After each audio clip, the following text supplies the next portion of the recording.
Hi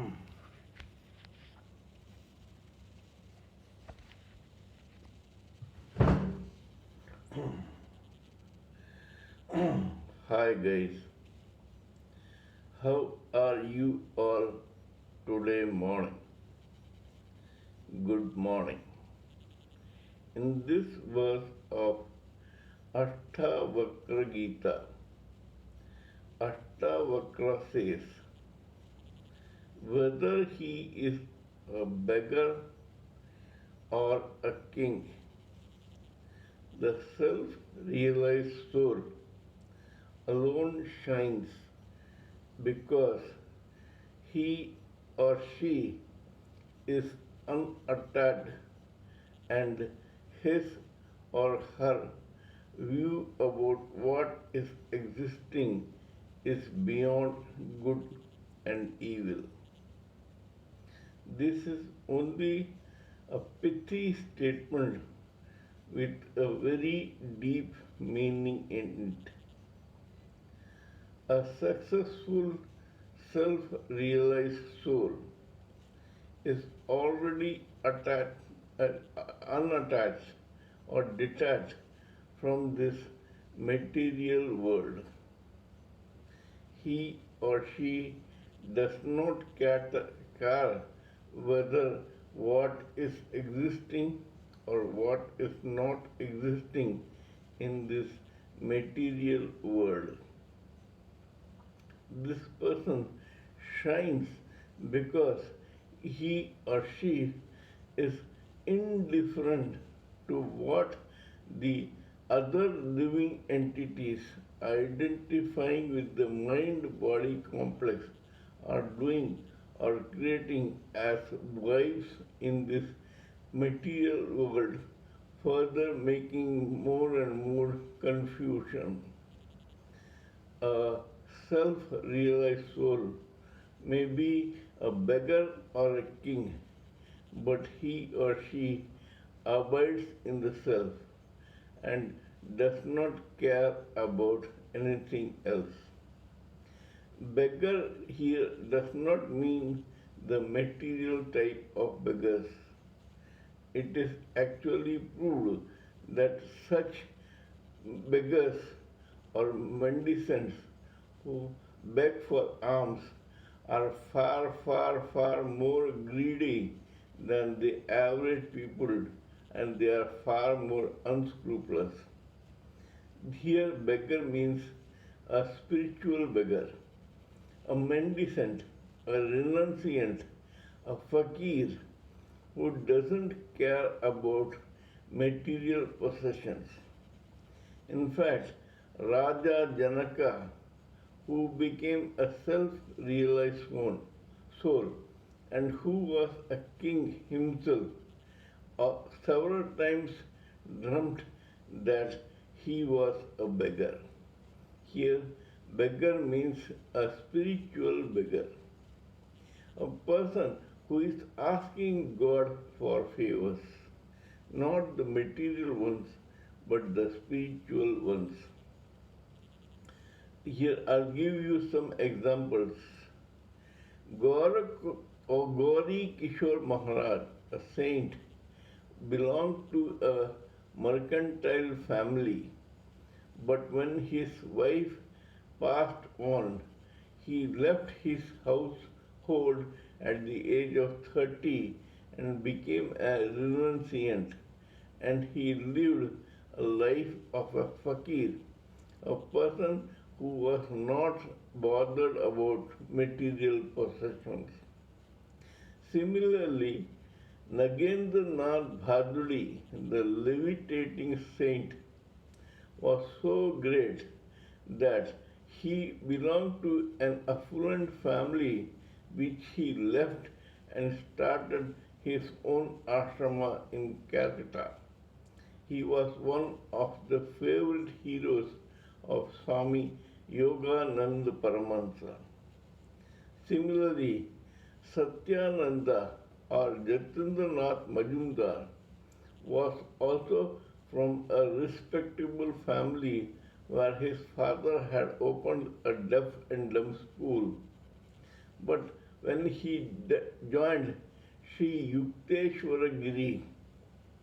He did not take his own salary for 20 years so that the ashram can thrive, and thus he maintained the ashrama in Calcutta and Orissa, and he remained there faithfully to develop Kriya Yoga, though Swami Ramana Maharshi had once requested him to come to Tiruvannamalai and stay there.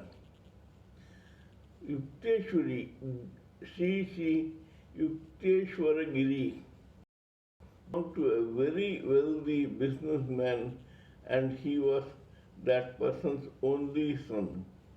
That person gave him or bequeathed him a large property. Sri Yukteswara Giri used that property not to squander it away on other material things, but to start an ashrama for Kriya Yoga and start a school. All the money that he had been bequeathed, he used for the ashram's expenses and maintenance, and fed and clothed and educated several poor innocent children. Here also he did not bother about having material possessions. This shows that he was beyond all this material greed, lust, anger, etc. Similarly, Lahiri Mahasaya belonged to a good family and was having a good steady government job. Yet, after retirement, he decided to spread Kriya Yoga all around, and he did so and became a legend and a deified figure. Similarly, Swami Yogananda Paramhansa belonged to a very affluent family. His father was the vice president of the Nagpur Bengal Railways. In fact, he financed Swami Yogananda Paramhansa's trip to America and for other purposes.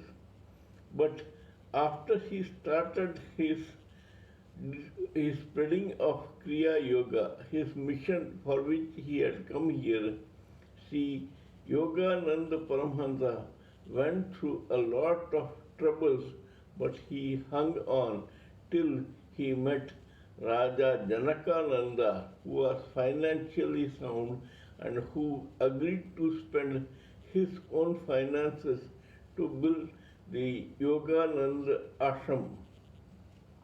The Yogoda Satsang Society of India building in California is because of Sri Janakananda. These are people who are beyond good and evil. Good is divine and evil is demonic. These people don't care what is good and what is evil. They only concentrate on the mission that God has given them.